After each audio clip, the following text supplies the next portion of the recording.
So just quickly before this video starts, I need to announce the winner of my The Walking Dead 15th anniversary comic book collection box. The winner is someone by the name of Jack. He followed, of course, both my Twitter and Instagram, so I'll get it sent out to you straight away. It turned out he's a kid that just wants to get back into The Walking Dead comics, like properly get into it, and this is the perfect way to do it. I'm next going to have one of these big giveaways when I hit 40,000 subscribers, and of course, when The Walking Dead returns in February. If you follow my Twitter and Instagram on the lead up to Christmas, I'm actually going to do some smaller giveaways, and those ones will be exclusive to Twitter and Instagram. It will be like this post or retweet this. It's that simple. So if you're interested in that, just make sure to follow me on Instagram and Twitter. Let's get into the video.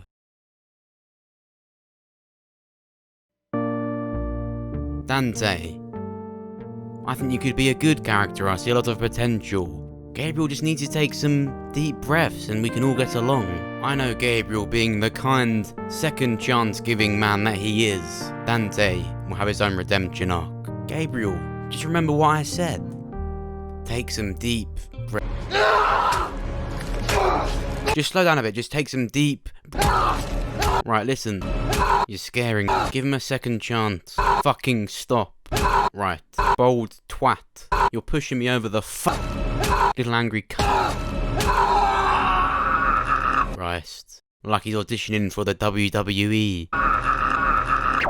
So before I break down this massive trailer for the second half of Season 10, I did just want to really quickly round up the episode before, which is of course Episode 8, the mid-season finale of Season 10. This episode was so good. It's probably the one I most enjoyed out of Season 10 so far, and one of my favourites since Season 7. Of course Dante was killed, and I thought this had to happen, of course, but I didn't see Gabriel being the one to kill Dante at all. Gabriel's storyline for so long has been at its peak, at the very top of that mountain. He's now become this successful leader of a character, from the coward he was when we met him earlier on in Season 5. But now he's coming down that mountain. Yeah, he's capable of killing, but how is Gabriel handling that now? He's conflicted with himself of who he kills. And in this episode, he lost control. He was angry at Dante. He lied. And of course, he killed Sadiq. Gabriel cares about his family and he killed Dante. I didn't see that coming at all. I would have thought Michonne would have went to Alexandria, and that's where we would have seen that Michonne with Lucille scene. And we still haven't seen that, so that's most likely a scene maybe even near the time she actually for real leaves the show. Because of course Michonne will be back. In fact, large parts of the second half of Season 10 will be about Michonne's return with what she's found with Virgil. We don't quite know the scale of the weapons that Virgil has, but it's extremely likely whatever it is, it's the answer and the end to the Whisperer War. And of course the Whisperer War hasn't really even started yet. The main thing these characters want to deal with is Alpha's big herd. That's pretty much Alpha's nuke.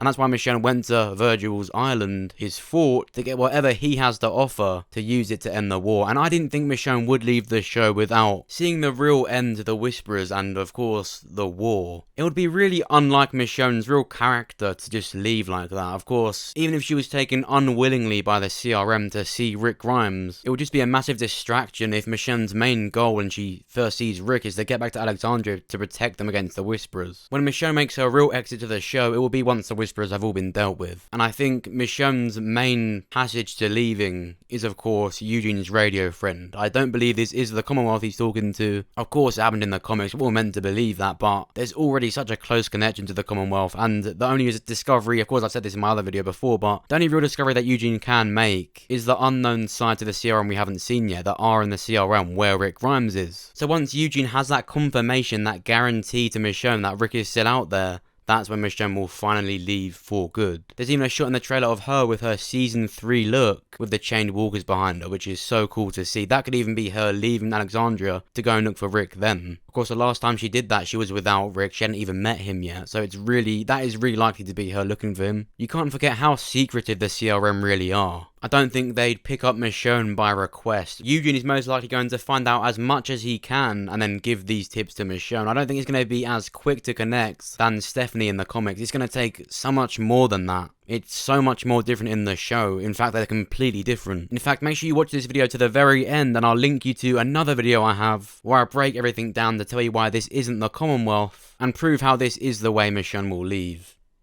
It's not really a popular opinion, but I don't really care. And of course, lastly, we finally met Virgil. They just made this character relate to Michonne so that, of course, her mercy prevails over her wrath. so that we'd have access to Virgil's weapons, and whatever that is, it will be the end to the Whisperer War. Virgil is just a key to the end of this arc. Of course, in this episode, Gamma finally revealed her name was Mary. She's officially switched to the survivors' side. She told Aaron where the Horde was. They went there and it's not there. In the trailer, it is shown that Gamma hasn't betrayed the survivors. She's fully switched now. She's pretty much a spy for the survivors. Alpha somehow has found out and trapped them. Of course, at the end of the episode, Carol sees Alpha. Alpha wants this to happen. They one by one go into this cave. They fall and are trapped. I just love cliffhangers. That sounds like sarcasm, but I genuinely do love them. With Negan's cliffhanger in Season 6, I love that too. Of course, we're actually confirmed to get a kill. With this, it's not so certain, but I think we're still gonna get one. Hundreds, maybe even thousands of walkers surrounding them. I do think a character will die in episode 9 when the season returns. Let's break down this trailer. So this trailer kind of makes us think that it's Jerry, but I don't think it would work. I mean, logic says he does die. The trailer suggests that he will die, but I don't think the story does. He hasn't really said goodbye to Nabila or his kids. There's been no real goodbye there. So as much as I want to sit here and say he does die, I think it would be cool to see. I don't think he will. I do think when the season returns, Kelly will die. The first thing I noticed about all the characters that fell into the cave is the group that they sent out to go and do it. It's such a weird mismatch of characters. Why is Jerry there? These new characters in the show, of course, they're going to fight for the survivors either way, but they really need a push for themselves to really want the passion to fight in the Whisperer War, and they haven't really got that. And out of all of the characters in this group, I just think Kelly's the most expendable. She could go and would have all of the other big characters, and I do think Kelly's been due to die for a very long time. I'm surprised she survived the Pikes. I think it was leading to this very moment. She's having hearing loss, and I think it's going to cost her. So my final prediction for what happens in the cave when the season returns in this exact scene is one way or another Kelly will die. In this big trailer, we do see Gamma go to Alexandria and tell them about the survivors being trapped. So a few characters will go to rescue them. Alpha leaves her torch on the ground after walking out of the cave. That's probably how the survivors will find them. But just remember Carol as well. It could even be Connie. If Connie died because of Carol's actions, it would cause a lot more between Daryl and Carol. If Jerry died, a lot more between Ezekiel and Carol. And of course, the remaining characters of whichever newer character dies between the new ones that joined in Season 9. But whatever happens, one way or another, I strongly feel like it's going to be Kelly. There's all these things that could happen which would connect to Carol's guilt, which would mean her holding back from trying to kill Alpha, which would lead to Negan being able to get in there, get Alpha's head and bring it back to Alexandria, and it's done. Carol got her revenge, but like Daryl said in the trailer, they're not fighting for that. So characters death in this case, Carol would feel responsible for, she'd hold back, Negan would kill Alpha, it's done. In this trailer, there's a really far out shot of Beta walking to this abandoned RV in the middle of nowhere. In the floor of this RV is a massive hole, unless it's some clever cinematic shot. He jumps through this RV into the ground, and he's in some kind of basement. If I had to predict what this was, I'd say it's something to do with Beta's backstory. Who he was before the apocalypse, that's such a big mystery still. And with how much Beta needs to keep his mask on, with how secretive he is, I think this is how far he'd go to hide pictures of him before, who he was in his past life. There's rumours and theories that he was a celebrity in his past life. There was that picture we saw in Fear the Walking Dead, possibly showing who Beta was. So I think all this stuff is going to be fairly quick. These scenes aren't going to last that long, unless it's a whole episode dedicated to Beta, but I think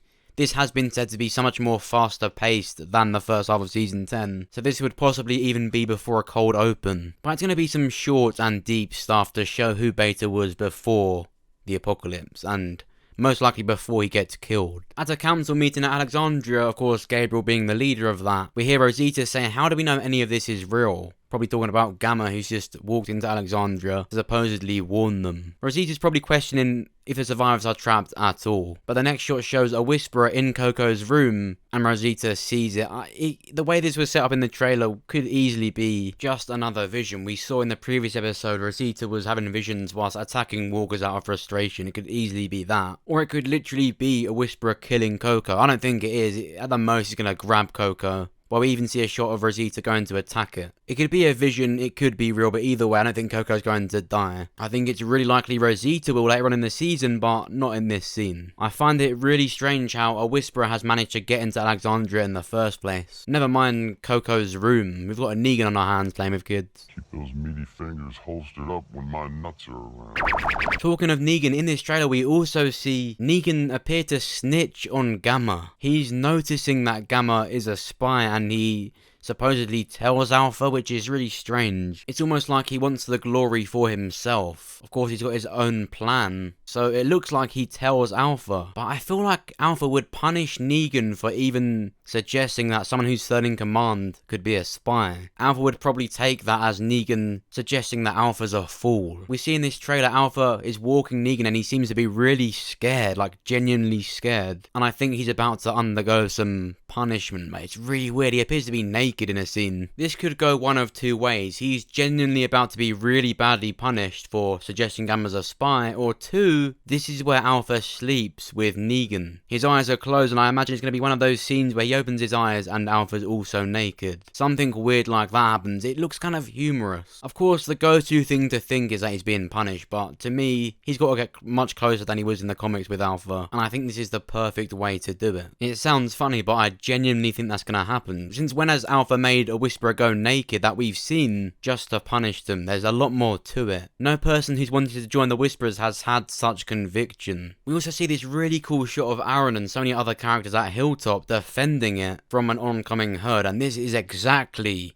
what I wanted the Whisperer War to have. This is not going to be the scene where Beta brings the herd because it's not Alexandria. I don't think it would make sense at Hilltop. But this is exactly what I think this war needs. All these slow walkers are coming, and then the Whisperers start running, coming out of the smoke. I remember when the Battle of Winterfell happened in Game of Thrones earlier this year, I said in a video the next day, the Whisperer War should have something like that. I wasn't comparing them. People seem to think when you talk about two shows or any two things together, you're comparing them. I wasn't. I was just saying how perfectly Game of Thrones cracked fear. And that's what a scene like this looks like it would need to have, and I think it's going to do it masterfully. I think in order for the shows to have Beta bring that massive horde, Hilltop would have to be defeated in this wave so that all the characters are there at Alexandria when it really happens, to have that big Whisperer War moment. In the next shot we see Gabriel with a shotgun. That's all I needed. This is my favourite shot, not just in this is just the best. I actually thought Judith was really good in episode 8, by the way, which is kind of rare for me to say because she can be quite cringy and annoying, but she was really good, and what she does in this trailer is really cool too. She's painted a blue wing to Daryl's jacket, which is really cool to see. The Walking Dead can be really good and really bad at symbolism. This is one of those times that does it really, really well. The shot of Rosita kissing Eugene, she looks way too happy. The sun looks way too bright. I think this is a vision of Eugene's. It's one of those things that if I turn out to be wrong and it's not really a vision, it is real, I don't really care. I mean, it's cool, but it just adds to my belief that Rosita does die later on down the line in season 10. But we're gonna find out very, very soon on February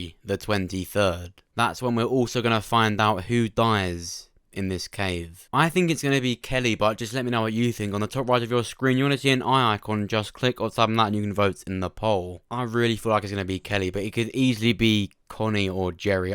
Everything seems to be pointing to the end of Kelly's story. Of course, don't just vote in the poll. Make sure you comment down below what you think. I'm really interested to see what you think on this. And of course, if you enjoyed this video, make sure to press the like button. It actually genuinely supports me or get this video more seen. And make sure you check out this video where we talk about Eugene's radio friend and why I think it's not actually the Commonwealth. And this is the key to Michonne leaving. And remember, tomorrow I'm going to have a video talking about the latest trailer we got for the third The Walking Dead show. We saw some massive stuff about the CRM and there's more Rick Grimes stuff still to come, so make sure you're ready for that video tomorrow at 8 PM UK time. If you're watching this video at least 24 hours after that, it will be on the top right of your screen right about now, so make sure you go and check that one out. And of course, make sure you subscribe so that you're the first to hear about The Walking Dead. Thanks for watching. I'll see you soon.